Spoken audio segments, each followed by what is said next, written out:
இந்த கெட்டப் கூட பாத்தீங்கன்னாக்கா இந்த முடி லாங் ஹேர்லாம் வச்சிருப்பார்ல அந்த கெட்டப் பார்க்கும்போது யாம் இருக்க பயமே இல்ல ஃப்ரைட் ரைஸ் பீரியட் வருவாள் அச்சல் அவரை மாதிரியே இருக்கு. அப்புறம் வந்து ஏழுமலை படத்துல வந்து ஒரு வில்லா இருப்பார்ல இந்த சட்டையை கைட்டு இப்படி மாம்சம் இப்படி தூக்கி அடிப்பா இருப்பாருங்க. அந்த சீன்ல வந்து ஏழுமலை வில்லன் இருக்கிறார்ல அது மாதிரிதான் இருக்கு. இது மாதிரி ஒவ்வொரு கெட்டப்பும் ஒருவேளை அவரை மாதிரி இருக்கா இல்ல அவங்களே கூட்டின்னு வந்து நடிக்க விட்டாங்களான்றது கன்ஃபியூஸா தான் இருக்கு. அந்த படத்துல ஒண்ணு சொல்லணும், அந்த சைட்ல சட்டையெல்லாம் எல்லாரும் கட்டிட்டு சண்டை போட வருவாங்க. அப்போ வந்து தாத்தாவும் அப்படி சட்டையெல்லாம் கட்டிட்டு இப்படி இன்னொரு சைக்கிள் பம்புல பலூன் காத்தடிப்பாங்கள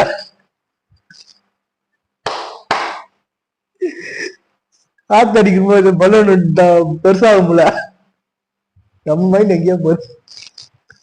வெடி படத்துல விவேக் வந்து பலூன் வச்சு உள்ள வச்சிருப்பார்ல அது மாதிரி இந்த ஆயுதத்துக்கு நீ எப்படி பதில் சொல்ல போற? நானும் ஒரு ஆயுதத்தை யூஸ் பண்ணிக்கலாமா? யூசிக்கோ, கம் ஆன், ஷோ ஷோ.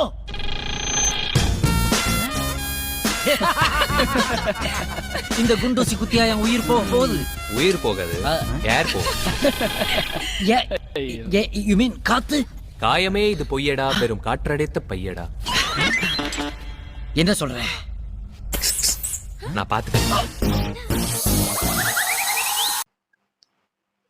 பெருசாய் அது மட்டும் தான் பெருசாச்சு. அதுக்குள்ள வேற என்னென்ன பெருசாச்சு என்று நம்மளுக்கு தெரியும்.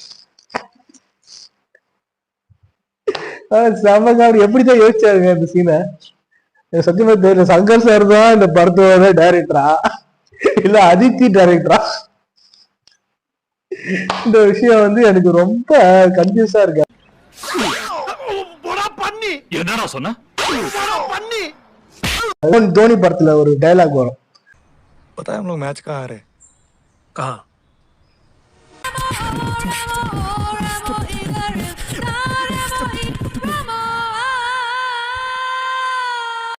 ஆடியோ லான்ச்ல பாடுறன்ட்டு பாட விட்டுட்டாங்க, தெருவா பாட விட்டாங்க அந்த படத்தை. நல்லா வச்சு பாருங்க. எப்ப இந்த அதித்தி சங்கர் வெளி உலகத்துக்கு தெரிய வந்தாங்களோ அப்பதான் சங்கர் சாரோட மார்க்கெட் ஒன்னா போச்சு. ஒத்துக்கிட மனசு இல்லனாலும் அதான் நேசம். சங்கர் சார் மேல இருக்கிற தப்பதான் நான் சொல்றேன். இந்த அதித்தி அவங்க வந்து தப்பு சொல்லல, ஏன்னா அவங்களோட ரியல் வந்து அவங்களோட ஆக்டிங் அப்படிதான் இருக்கும். ஒரு பிரம்மாண்டமான ஒரு படத்தை முத நம்ம தமிழ் சினிமாவுக்கு கத்து கொடுத்தது யாருன்னு பார்த்தா நம்ம சங்கர் சார் தான்.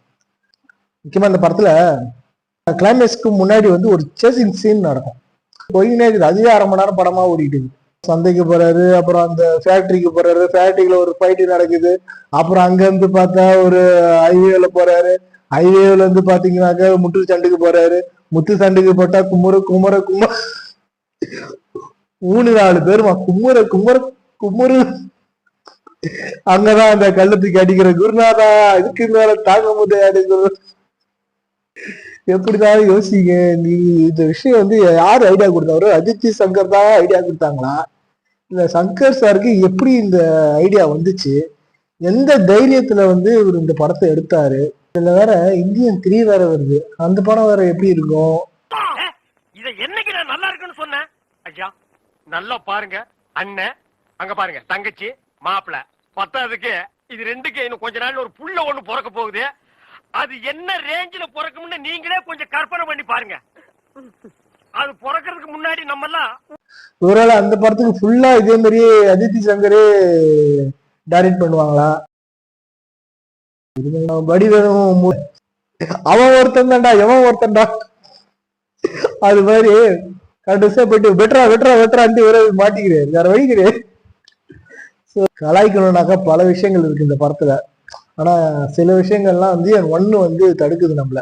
ஏன்னா அப்படி ஒரு இண்டஸ்ட்ரியல் கிட்ட கொடுத்துட்டு இது மாதிரி ஒரு கேவலமான ஒரு படத்தை எடுத்து அதையும் பார்க்க சொல்லி ஆடியோ லான்ச் எல்லாம் வச்சு எப்படிதான் பண்ணாங்க, எப்படிதான் மனசாட்சி இல்லாம இப்படி பண்றாங்கன்னு தெரியல. ஏன்னா இது எடிட் பண்ணும்போதே உங்களுக்கு தெரிஞ்சிருக்கும் இந்த படம், அதாவது இந்த படம் ஸ்டார்ட் பண்ணும்போதே உங்களுக்கு தெரிஞ்சிருக்கும் இந்த படம் ஓடாதுன்ட்டு.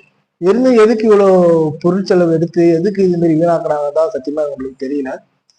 ஸோ இதுக்கு பின்னாடியும் ஒரு நல்ல படங்கள் எல்லாம் கொடுக்கணும்ன்றது நம்ம சேனல் மூலயமா நம்ம கேட்டுக்கிறோம். ஸோ ஓகே, மற்றபடி வேற ஒரு வீடியோவில் சந்திக்கலாம். நன்றி, வணக்கம்.